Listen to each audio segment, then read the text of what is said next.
Sarah Davey. And I'm James Routledge. And this is Books Unpacked.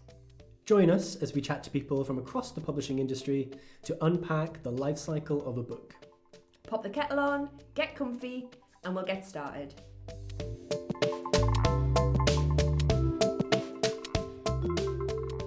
Well, that was nice. That was our first intro. Fancy.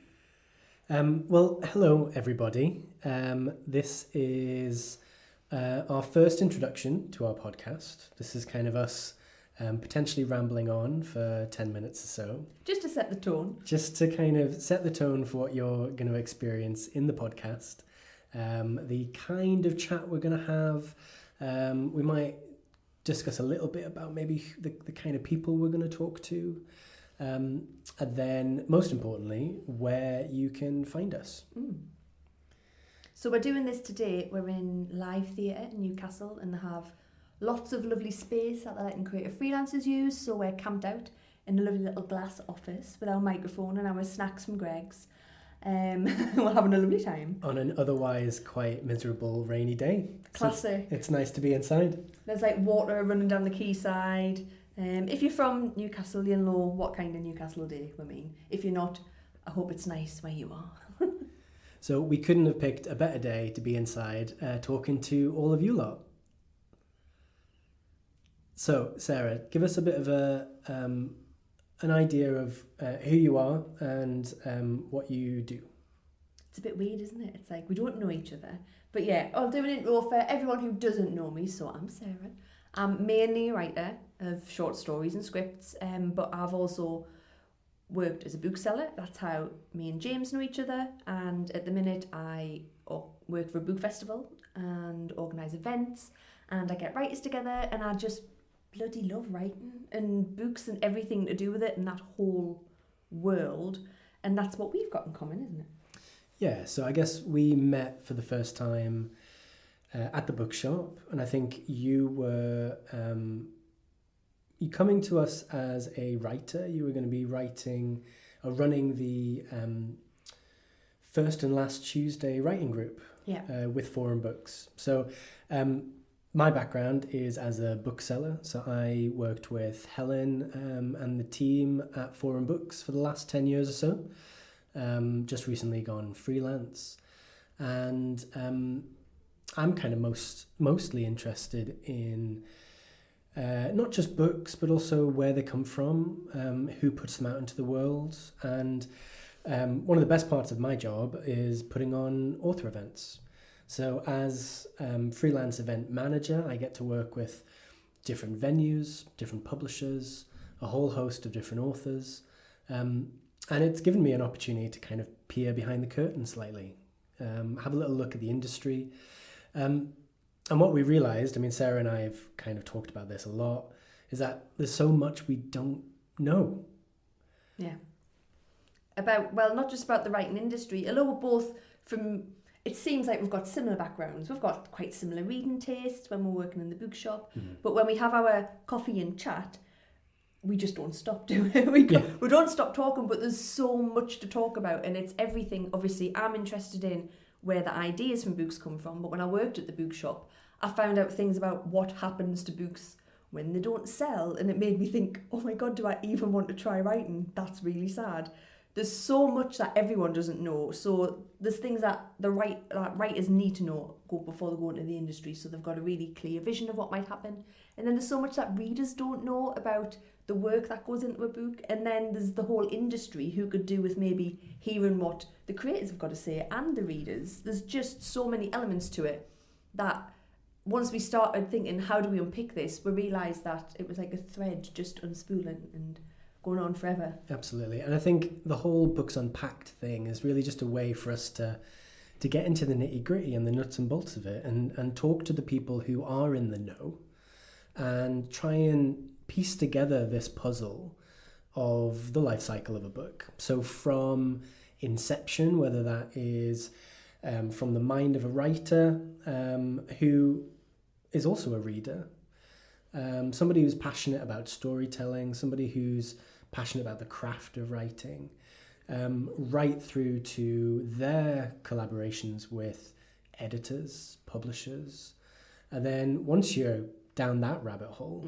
I mean, there are dozens, if not more, jobs within the publishing industry that I think a lot of people don't really understand. And trying to demystify that slightly, I think, is quite important. And not just for those people who maybe want to be writers, or people who want to work in bookshops, but say you've got a passion for design, or if you've got a background in marketing or sales, or if you think editing is more your thing, and maybe want to enter the industry in a way, I think being armed with a bit of background can only help.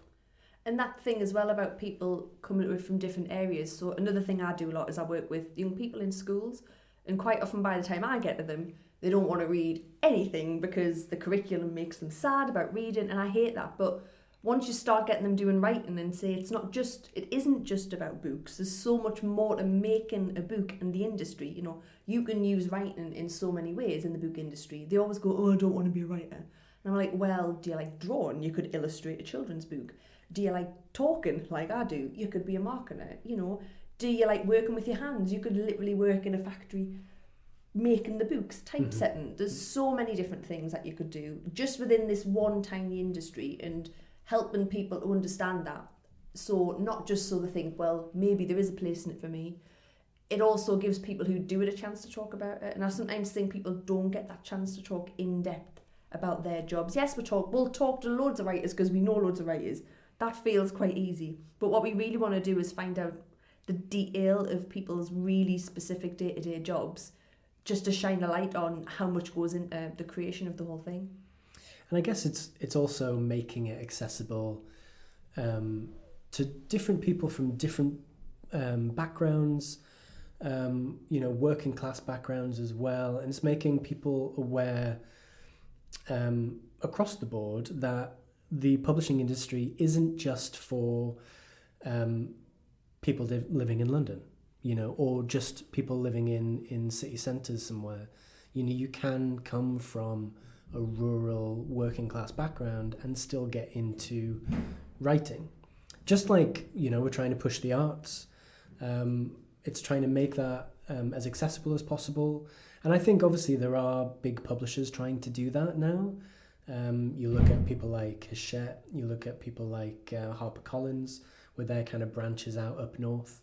But I think what we're interested in as well is looking at those career paths that people can go down from all different backgrounds. And it's not about money, it's not about your geography, it's not about where you come from. But the more we talk to people, the more we find out how sort of diverse their backgrounds are and what they've come from to get to where they are.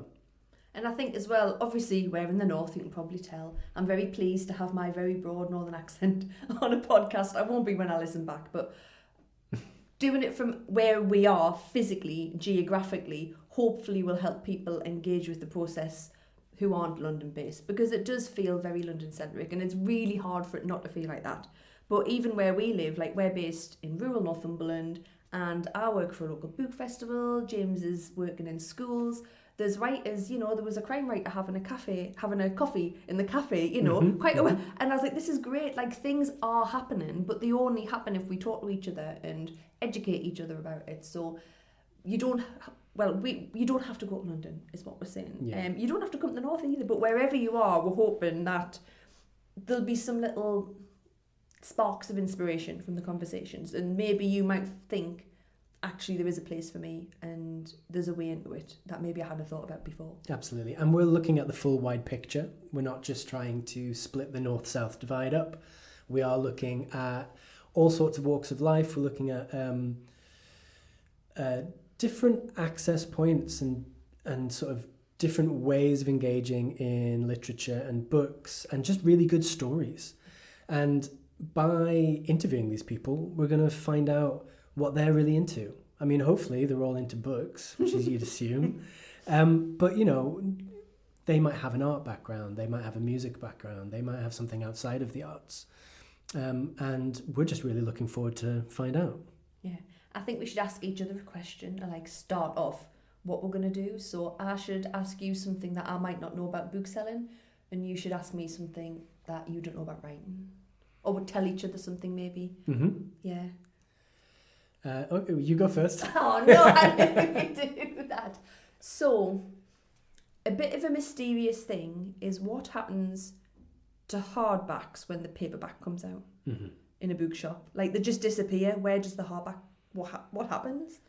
Well, I mean, I'm certainly not an authority on book selling, but 10 years, come on. 10 years is not bad, but I mean, still, I mean, it's 10 years in my little corner of the world. But from my experience, I mean, obviously what we're looking at is we're looking at the front line of book selling. We're looking at what is being pushed by publishers, and typically front list books that are coming out, you know, immediately, whether it's this month, this week. Front list, what does that mean? So front list is something that publishers are putting their money into marketing. It's the range of books that are coming out immediately. Front list is what they're going to be putting all their money into. When you go into a big high street bookshop, front list is typically what's going to be on the tables, what's going to be face out. In your big chain bookshops, I mean, there's certainly cases where your face out books and your tabletop books have had a campaign fee, you know, so certain publishers might pay money for those chains to represent their books. I think that's something lots of readers don't know. So that'll be quite interesting, maybe talking to publishers about that and seeing whether they're willing to get into the nitty-gritty of it and whether they're willing to talk money. I mean, they might not be.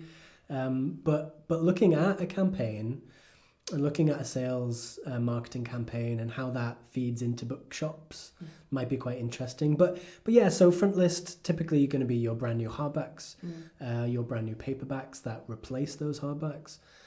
So from my experience, obviously if you've got a hardback, you're going to be making a little bit more money from that. You're going to want to sell a hardback over a paperback.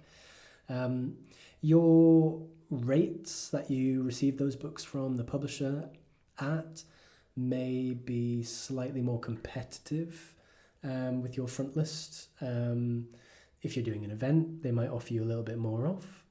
If it's a brand new hardback that's going to, you know, typically be something the publisher wants to push, say it's their lead debut fiction, or say it's a big name title, coming from those sort of household names like your Richard Osmans or your Alexander McCall Smiths, or your even if you're looking at cookery, you know, obviously a lot of cookery are hardback, but if it's something big coming from Jamie Oliver or Mary Berry, that's your front list. That's what they're looking to make their most money from. And hardbacks will eventually be replaced by a paperback. So we will send those back. We'll send those back to the publisher. Typically we'll have a sale or return offer with those books. But you know, what happens to those is that some of them will go into remainders shops like the Works and places like that. Okay, right. But then a lot of them will get pulped, you know, so covers will be ripped off, the paper will be pulped, and you hope in a really organic, natural way that feeds back into printing more books. But who knows? So we need to ask people that as well. It's very sad. It's sad. It's especially sad. I mean, if you're having to rip those books up in store, that's even worse. Certainly had to do that before. Well, it's a life cycle, isn't it? I suppose it's got to end and then go on. Absolutely, yeah. So let's think about a question for writing then, Sarah. If you've got kind of experience working with emerging writers, people aiming to get maybe a first collection together, or maybe they're aiming to get that first novel ready to be pitched to a publisher. I mean, in your experience, once you've got, I don't know, maybe 10,000, 20,000 words, and that can take an awful long time. I mean, what's the next step for most writers then? Once you've got what you think is maybe a good first quarter of a book or a first handful of chapters, and you want to start submitting those books to publishers, where do people go? So it'll depend on what you're writing as well, but generally, if you want to submit a work of fiction, so a novel, you need to finish it, generally speaking. You won't send an agent 10,000 words, won't read it, but you should definitely enter it into competitions. So unfinished work is one of the best ways to get your work noticed. So things like the Northern Writers Award, the Women's Prize have things like that. If you've got 10,000 words of a book, send it off for competitions that are there to help you develop the rest of the novel. So these prizes are good ways of, even if you don't win, a lot of people, Sarah Collins, who wrote The Confessions of Franny Langton, she entered the Lucy Cavendish Writers' Prize and didn't win, but one of the agents who was reading read her book, got in touch with her. Bob's Your Uncle. It's now a series on a channel. It's been developed into a TV series. So there are lots of different ways of getting your work seen. You can do it the traditional way, which is finish a book, send it to agents, find an agent sends it to publisher publishes it, send out early drafts to competitions, join writing groups and develop it that way. Self-publish as well, obviously. There's things like that. Non-fiction's different because quite often people want proposals. But the best place to start for all of this is a thing called the Writers and Artists Yearbook, which comes out every year. It's a great big red and yellow book, and that's just got all the recent agents, publishers, magazines, loads of tips and advice. It's a really good resource, and libraries quite often have it as well. So I would always start there, I think. Yeah, I mean, that sounds like really good advice. I think that might be a good resource for us as well, actually. It's great. Thinking ahead, looking at who to get in touch with, not just for pitching writing, but I think for us trying to fill in the gaps with the podcast. It's like the Bible, basically, a writer's Bible. So I guess the next step is really starting to look at who we're going to talk to. I guess for this first run of episodes, we're going to certainly start looking at that first point of contact for a lot of people, which will be an agent. Yeah. I think that'd be a really good, sensible place for us to start. Where do you think we should go next? So maybe the person who writes or sells the books. So that's going back a bit, isn't it? So maybe the bookseller, potentially, or publisher, I think. So yeah, you've got the person who writes the book, you've got your agent, you've got your person who publishes your book, then your person who sells the book. So that feels like quite a natural progression to begin with. Yeah, I think maybe first pass, trying to keep it as general as possible. Yeah. And I think for a lot of people who might be listening, the first places to start are probably the ones that you're all going to know about as well. That's where we're going to start. So your editors, certainly your the people who are in charge of submissions, people receiving books from editors or from authors, and then right on through to kind of getting those books on the shelf. I think that'd be really interesting. Yeah. And once we start, my hope, and I think you as well, is that people will be able to post us in different directions. So the conversations might start a bit general, but we're hoping that as we go, we'll go more and more in depth and nerdy, hopefully, and meet people who have got very specific jobs that we didn't even know about. That's what I want. I want to find a job in the publishing industry that I did not know was a thing. Yeah, and I think even just in discussing it ahead of time, and even just discussing it when we're not being recorded, I think we've already realised that this life cycle is very cylindrical. Or circular, I should say, and we are going to come straight back from the people who pick up those finished books will become readers, and many of those people will want to start writing again, and we'll kind of kickstart that life cycle all over again. And I'm really interested in joining those dots together and kind of figuring out, or maybe on the next pass along, where that goes the second time round. I think we should probably get started then. So, Sarah, where can people find us? So we are mainly on Instagram, so you can follow us there. And we're also on Substack. If you subscribe to our Substack, just look for Books Unpacked. You'll find out when our first episodes come out. And also everywhere that you can find your podcasts usually too. Yeah, so once we're up and running, once that first podcast is out into the world, we are going to intend to be publishing a new interview once every couple of weeks. So do keep your eyes peeled. because we'll be posting those out on Substack and our Instagram as well. Brilliant. And we better get cracking. Brilliant. Well, thank you very much for listening, and until next time, keep reading.